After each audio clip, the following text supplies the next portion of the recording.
یہ جنگل کتنا بڑا ہے اس کا اندازہ اس بات سے لگایا جا سکتا ہے کہ اگر پاکستان، انڈیا، بنگلہ دیش ان تینوں ممالک کے رقبے کو ملا بھی لیا جائے تو بھی ایمیزون جنگل ان تینوں ممالک سے کافی بڑا ہے۔ ایمیزون جنگل آخر ہے کتنا بڑا، اس بارے میں آپ کچھ یوں سمجھ سکتے ہیں کہ پاکستان، انڈیا، بنگلہ دیش اور مصر کو ملا کر جتنا رقبہ بنتا ہے یہ جنگل اتنے رقبے پر پھیلا ہوا ہے، یعنی 55 لاکھ مربع کلومیٹر۔ لیکن اگر آپ اب بھی نہیں سمجھے تو پھر مزید آسان الفاظ میں یہ کہ پاکستان جیسے 7 ملک ہوتے یا پھر سری لنکا جیسے 83 ملک ہوتے تو وہ آسانی سے اس جنگل میں سما جاتے۔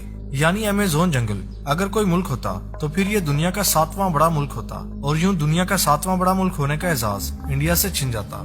کیا آپ جانتے ہیں کہ یہ جنگل اس سیارے پر کب سے موجود ہے؟ اگر نہیں جانتے تو اس کا جواب ہے 5.5 کروڑ سالوں سے۔ کیا آپ نے کبھی یہ سوچا ہے کہ اگر یہ جنگل زمین سے ختم ہو جائے تو پھر کیا ہوگا؟ اس سے زمین کو اور زمین والوں کو جن بھیانک مشکلات کا سامنا کرنا پڑے گا ان میں سے ایک مشکل تو یہ ہوگی کہ زمین سے 20% آکسیجن کا خاتمہ ہو جائے گا۔ جی ہاں، یہ وہ جنگل ہے جو اس سیارے پر 20% آکسیجن پیدا کرتا ہے۔ یہی وجہ ہے کہ اسے زمین کے پھیپھڑے کہا جاتا ہے۔ ایمیزون جنگل میں وہ جان لیوا مچھر بھی پائے جاتے ہیں جو اس جنگل میں آنے والے بہت سے لوگوں کی جان لے چکے ہیں۔ یہاں 3000 سے زیادہ اقسام کے مچھر پائے جاتے ہیں، جن میں سے زیادہ تر یہاں کے دریاؤں کے کنارے پائے جاتے ہیں۔ ان کے کاٹنے سے انسان ملیریا اور زرد بخار جیسی بیماریوں کا شکار ہو کر موت کے منہ میں چلا جاتا ہے۔ اس جنگل میں کتنے درخت ہیں، ان کی کتنی اقسام ہیں، یقیناً یہ سوال بڑا دلچسپ ہے۔ سائنسدانوں کا کہنا ہے کہ وہ یہاں پر درختوں کی 12,000 اقسام دریافت کر چکے ہیں، اور یہاں درختوں کی اب بھی ہزاروں اقسام کا دریافت ہونا باقی ہے۔ سائنسدانوں کا یہ بھی کہنا ہے کہ درختوں کی فہرست بندی کے لیے ہمیں کم سے کم بھی 300 سال چاہیے ہوں گے۔ اور رہا یہ سوال کہ یہاں درختوں کی تعداد کتنی ہے، تو اس کا صحیح جواب تو سائنسدانوں کے پاس بھی نہیں ہے۔ اس حوالے سے ان کے پاس اگر کچھ ہے تو وہ ہیں صرف اور صرف اندازے، اور اندازوں کے مطابق اس جنگل میں کم سے کم بھی 390 ارب درخت موجود ہیں۔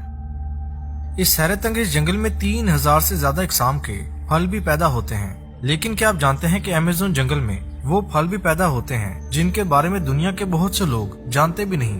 لیکن یہاں کے 3000 پھلوں میں سے صرف 200 پھل ہی ایسے ہیں جو مغربی دنیا میں بیچے اور استعمال کیے جاتے ہیں۔ ایمیزون جنگل کتنا گھنا ہے اس کا اندازہ اس بات سے لگایا جا سکتا ہے کہ اس جنگل میں ایسے بے شمار علاقے موجود ہیں جہاں اس وقت بھی اندھیرا چھایا ہوا ہے، یعنی وہاں پر سورج کی روشنی بھی مکمل طور پر نہیں پہنچتی، صرف 1 یا 2% روشنی ہی زمین تک پہنچ پاتی ہے۔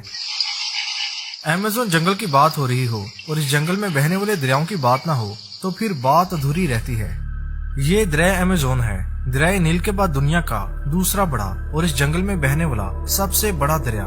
اس کی لمبائی 6400 کلومیٹر ہے، لیکن اگر اس دریا میں پانی کے بہاؤ کی بات کریں تو پھر یہ دنیا کا سب سے بڑا دریا ہے۔ دریائے ایمیزون میں کتنا پانی ہے اس کا اندازہ اس بات سے لگایا جا سکتا ہے کہ امریکہ میں بہنے والے دریائے مسیسپی اور چین کے دریائے یانگزی کا سارا پانی بھی اگر دریائے نیل میں ڈال دیا جائے تو پھر بھی دریائے ایمیزون میں ان تینوں دریاؤں سے زیادہ پانی ہوگا۔ دریائے ایمیزون سے جڑی ایک حقیقت یہ بھی ہے کہ تقریباً 1000 سے زیادہ چھوٹے بڑے دریا اس میں شامل ہو کر اس کے بہاؤ میں اضافہ کرتے ہیں۔ ان 1000 سے زیادہ دریاؤں میں سے 12 دریا تو ایسے ہیں جن کی لمبائی 1500 کلومیٹر سے بھی زیادہ ہے۔